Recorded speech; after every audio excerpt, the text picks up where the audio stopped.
입 다물고 가만히 있었더니 저만 나쁜 사람이 되어버렸네요.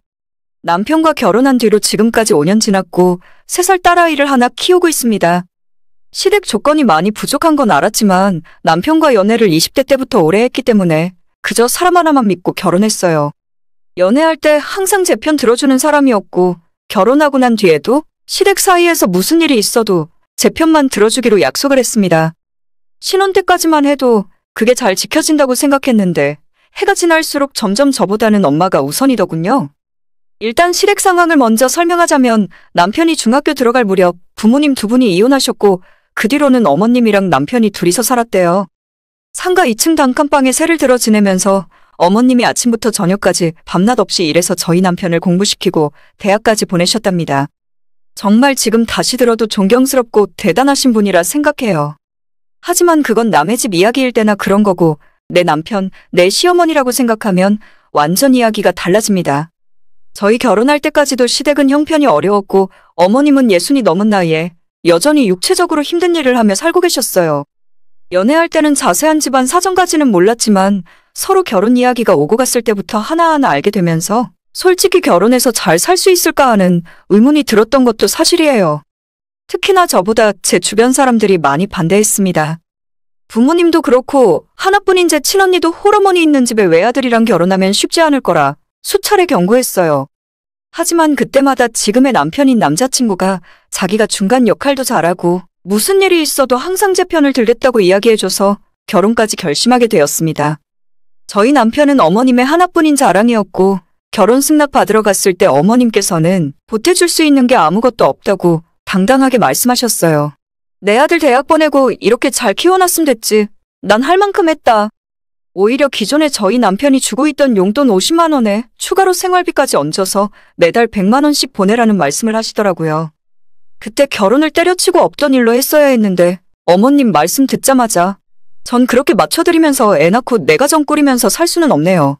라고 이야기했고 어색한 분위기에서 첫 만남 자리가 끝났어요. 당시 남자친구에게 난 어머님이 말하는 거 맞춰드리면서 결혼 못하겠다고 이야기했더니 엄마도 그냥 해본 소리라면서 자기가 중간에서 다 알아서 하겠다고 하더라고요. 그 뒤로 많은 우여곡절이 있었고 결혼 준비하면서 싸우기도 많이 싸웠어요. 저희 친정아빠는 부동산 중개업을 오래 하고 계셨는데 괜찮은 물건이 나오면 아빠가 매입해서 세를 놓는 경우가 많이 있었습니다. 시댁에서 집도 해주지 못하고 아무런 도움을 못 주는 상황이니까 아빠가 나서서 신혼집을 해주셨어요. 1980년대에 만들어진 주공 아파트였는데 낡고 오래된 아파트였지만 친정에서 제 명의로 집을 사주셨고 대출도 없었기 때문에 편하게 살 수 있었습니다. 남편과 제가 결혼 전 모아둔 돈으로 리모델링 한번 하고 혼수 들여놨더니 밖에서 볼 땐 낡았지만 속은 그런 대로 살만하더라고요. 이것저것 따질 상황도 아니었고 그저 친정부모님들에게 감사하는 마음뿐이었습니다. 남편이 그때 결혼하면서 매달 저희 부모님에게 일정 금액씩 집값을 갚아나가자고 제안했어요. 한 달에 100만 원이건 150만 원이건 저희 아빠에게 돈을 갚는 대신에 저희 신혼집을 공동명의로 하는 것이 어떻겠냐고 물어봤는데 아빠가 단칼에 거절했습니다. 그 돈 안 갚아도 되고 내가 내 딸에게 투자하는 거니까 자네는 신경 쓸 필요 없네. 라고 말씀하셨는데 지금에 와서 아빠가 했던 말이 무슨 의미였는지 이제야 알겠더라고요. 결혼과 동시에 남편이 시어머니 드리고 있던 용돈 50만 원을 제가 너무 많다고 해서 30만 원으로 줄였습니다. 완전 안 드릴 순 없었으니 30만 원이면 딱 기본만 하자는 생각이었어요. 친정부모님은 용돈 필요 없다 하셨고 그냥 저희 잘 먹고 잘 살라고 하시더라고요. 5년 동안 남편이랑 살면서 중간에 우리 딸도 태어나고 많은 일들이 있었지만 단 한 번도 시댁이 제 결혼 생활에 도움이 됐던 적은 없었던 것 같아요. 항상 저한테 더 잘해라, 너가 남편한테 잘해야 한다는 말뿐이었고 어머님 본인은 맨날 힘들다고 일하기 힘드니까 돈 좀 더 달라는 말씀만 계속하셨었죠. 돈 관리는 제가 하고 남편에게 용돈을 주고 있었는데 사실 저한테 이야기는 안 하지만 남편이 따로 비상금 모아서 시어머니한테 보내주고 있던 것도 눈치는 채고 있었어요.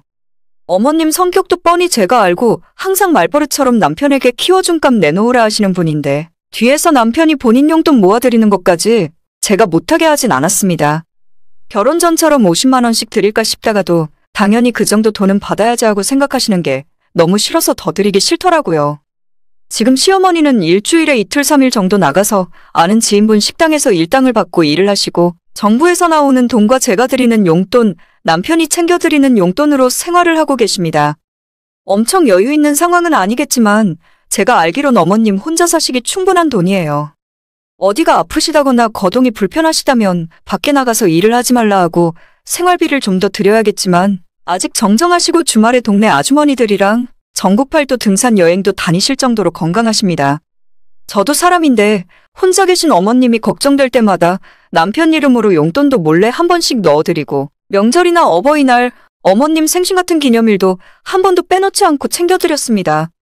그 전에 어머님이 혼자 살고 계시던 집이 보증금 2천만 원에 월세 40만 원짜리 투룸이었는데 저희 아빠가 알아봐 주셔서 보증금은 더 낮추고 월세도 17만 원 정도 하는 영구임대 아파트로 이사도 시켜드렸어요.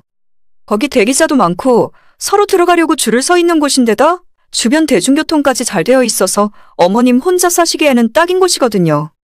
나중에 더 늙고 몸이 아프시면 다른 곳으로 모셔야겠지만 그전까지는 계속 거기에서 지내시면 될 거라 생각했는데 얼마 전에 제가 퇴근하고 집에 돌아왔다가 못 볼 꼴을 보게 되었습니다. 어머님, 이 시간에 저희 집에 무슨 일이세요? 시모가 저한테 한마디 말도 없이 야밤에 짐을 싸들고 저희 집으로 들어오셨습니다. 내가 도저히 이젠 혼자서 못 살겠다. 내가 이러려고 뼈골 빠지게 아들 키워놓은 게 아니야. 막무가내로 같이 살겠다면서 그대로 아이 방에 어머님 짐을 다 풀어놓으시더라고요. 저는 당연히 반대했지만 시모는 작정을 하고 들어온 건지 아예 임대 아파트 사무실에 퇴거하겠다고 통보까지 한 뒤였습니다. 나 이제 돌아갈 곳도 없으니까 길바닥으로 내쫓던지 데리고 살던지 니들이 알아서 해라. 정말 미치고 팔짝 뛸 일이었고 남편은 그런 시모를 보고 엄마한테 너무 미안하다며 두 사람이 끌어안고 펑펑 울더라고요. 진짜 눈물 없이는 못 봐줄 일이었습니다. 저희 집이 30년도 더 된 낡은 아파트라서 좁아요. 방은 2개지만 요즘 집들처럼 화장실이 2개 있는 것도 아니고 어머님이랑 이 좁은 집에서 불편해서 어떻게 같이 살겠어요. 남편에게 절대 안 된다고 그냥 차라리 임대 아파트 보증금 환불받으면 이 동네 근처에 어머님 혼자 사실 만한 방을 알아보고 당신이 자주 찾아뵙는 걸로 하자고 했죠. 남편은 저보고 너무하답니다. 당신 진짜 이렇게 보니까 냉혈한이 따로 없네. 우리 엄마가 정말 길바닥에 나앉아야 직성이 풀리겠어. 지금까지 내가 당신한테 다 맞춰줬는데 이제부터는 내 말도 좀 들어줘. 남편은 완전 시어머니 말에 홀딱 넘어가서 불쌍한 우리 엄마 모시고 살자는 소리만 해대고 우리 집에 방이 2개라 아이 방에서 어머님이 지내시고 있는데 그건 어떻게 할 생각이냐 물었더니 아이가 아직 어리기 때문에 지금은 어머님과 아이가 같은 방에서 지내도 괜찮답니다. 어차피 우리 애가 클 때쯤 되면 여기 재개발되고 방 3개짜리 집으로 바뀔 거 아냐. 그때까지만 조금 참고 살자. 재개발? 저는 재개발 소리를 들어본 적도 없는데 남편이 무슨 소리를 하는 건가 싶었어요. 아파트가 워낙 오래된 곳이라 저희가 입주할 때부터 재개발 이야기는 항상 있어왔고 아파트 곳곳에 재개발 관련한 현수막들이 엄청 걸려 있거든요.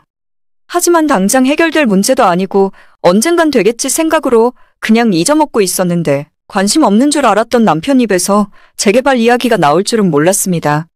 다음 날 저희 친정아빠를 통해서 알아보니 벌써 사업자 선정하고 재개발이 꽤 진행됐더라고요. 그거 다 알고 계산 끝에 시어머니를 집으로 들인 것 같았어요.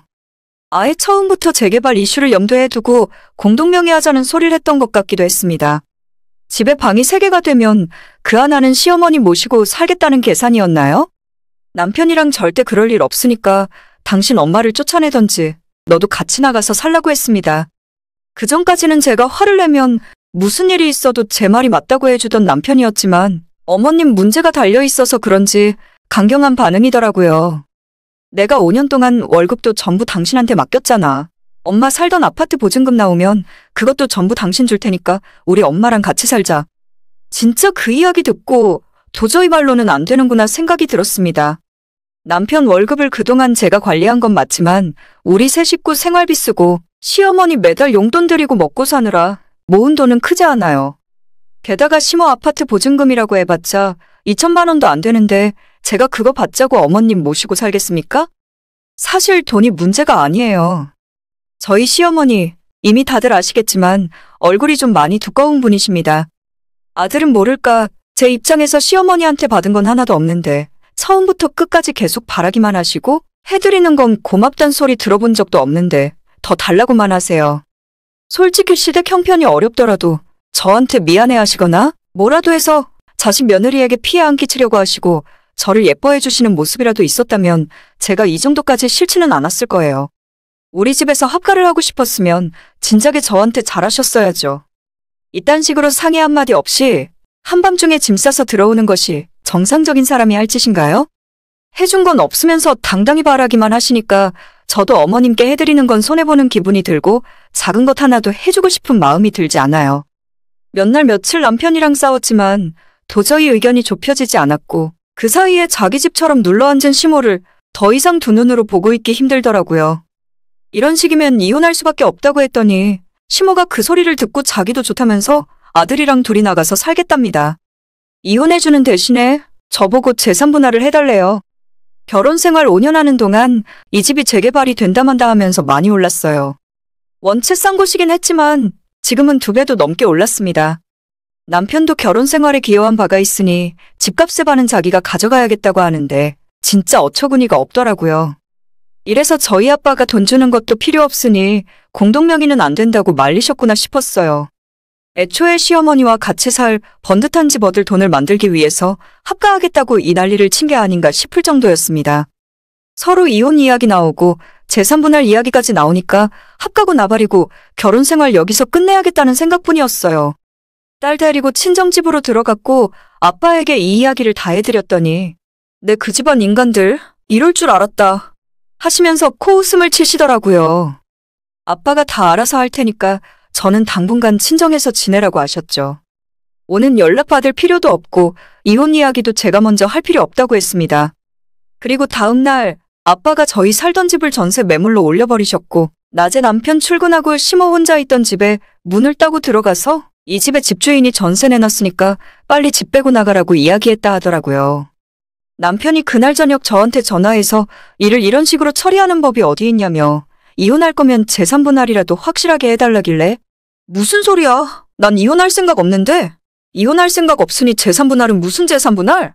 할 수 있으면 당신이 알아서 진행해봐. 내가 뭘 잘못했다고 이혼을 당해? 그리고 난 당분간 친정에서 지낼 테니까 당신도 엄마 모시고 살 집 빨리 알아봐야 할걸? 그 집은 전세 내놨어. 남편과 옆에 같이 있던 시모가 화를 버럭버럭 냈지만 자기들이 뭘 어쩌겠어요. 진짜로 부동산에 집도 내놨고 그 뒤로 매일같이 저희 아빠가 집 보러 오는 사람들을 데리고 그 집 앞문을 벌컥벌컥 열고 들어갔습니다. 일주일도 못 버티고 남편이 자기가 잘못했으니까 집에 돌아오라 하더라고요. 재산 분할과 위자료까지 달라고 했던 이 상황에서 지금 예전처럼 다시 살자는 게 말이나 됩니까? 더는 할 말 없으니 하루빨리 집 비우고 나가라고 했어요. 사람 불러다가 진짜 길바닥으로 쫓겨나기 싫으면 하루라도 빨리 방을 알아보는 게 좋을 거라고요. 그제서야 부랴부랴 다시 예전 어머님 살던 임대아파트로 돌아가 보려 했지만 이미 그 집은 다음 사람이 들어와서 살기로 되어 있고 비어있는 집은 하나도 없으니 불가능했죠. 남편이랑 시모가 가지고 있던 돈도 얼마 없었기 때문에 방 2개짜리 반지하 구해서 일단 이사했다 하더라고요. 저는 그 아파트는 정말 전세 줘버렸고 한동안 친정집에서 지낼 생각이에요. 아직 이혼 안 했고 부부관계는 유지하고 있어요. 얼마 전에 남편에게 5년 동안 저축한 돈에서 반 줄 테니까 이혼하겠냐고 물어봤더니 그 돈 받고는 절대 못하겠답니다. 그러라고 했어요. 저는 불편한 거 하나 없으니 시간이 얼마든지 지나건 전혀 상관 안 합니다. 집값 오른 것 때문에 돈 욕심이 나서 그러나 본데 애초에 그 집은 자기 것이 아닌데 쓸데없는 욕심을 부리고 있나 봐요. 남편 생각에는 재건축이 되면 시모한테 방 한 칸 주고 미리 지금부터 시모를 집안에 알박기 해버리면 제가 어떻게 하지 못할 줄로 안 것 같아요. 그렇게 엄마 생각 많이 하는 인간이 지난 5년 동안 마음 아파서 어떻게 살았는지 모르겠습니다.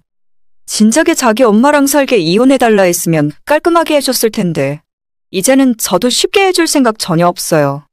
아무것도 모르는 불쌍한 저희 딸만 생각하면 부모끼리 이렇게 싸우는 것이 맞나 싶긴 한데 우리가 낳은 딸보다 본인 엄마가 더 중요한 사람이니까 그냥 끝내는 것이 맞는 것 같습니다. 다시 화해하고 예전으로 돌아갈 순 없고 저도 최대한 괴롭힐 거예요. 가족 버리고 엄마를 선택했으니 그 대가는 톡톡히 치르게 해줘야죠. 오늘의 제 이야기는 여기까지입니다. 구독과 좋아요, 알림 설정 부탁드립니다. 다들 행복하시고 좋은 하루 보내시길 바랍니다.